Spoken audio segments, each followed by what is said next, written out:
Le professeur Jamed du CNRS va tenter une opération difficile, nous expliquer ce que sera une société décarbonée. Les scientifiques proposent des issues opposées.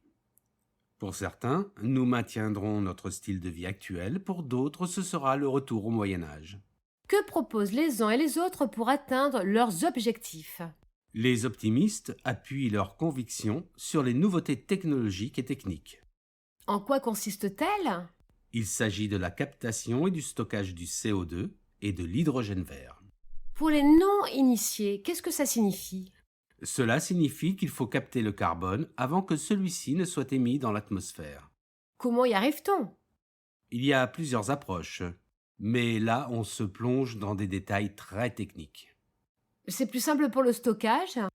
Pas du tout, mais il y a un véritable engouement et intérêt porté sur le potentiel de telles technologies. Parlez-nous de l'hydrogène vert alors.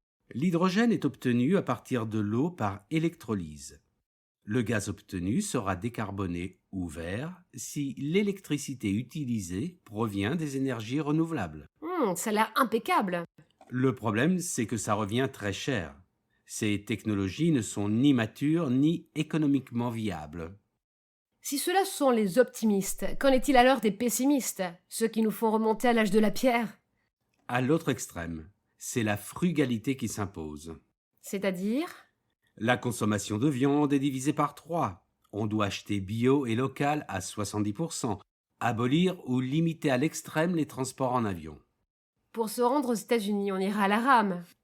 Sauf dans un cas tel que l'épidémie que nous avons vécue, changer aussi radicalement la vie des gens appartient plus à un mirage qu'à une réelle possibilité.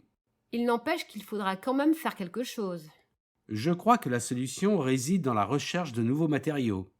Une fois, Rolls-Royce a alimenté le moteur de sa voiture avec du whisky et ça a marché. Ça revient un peu cher.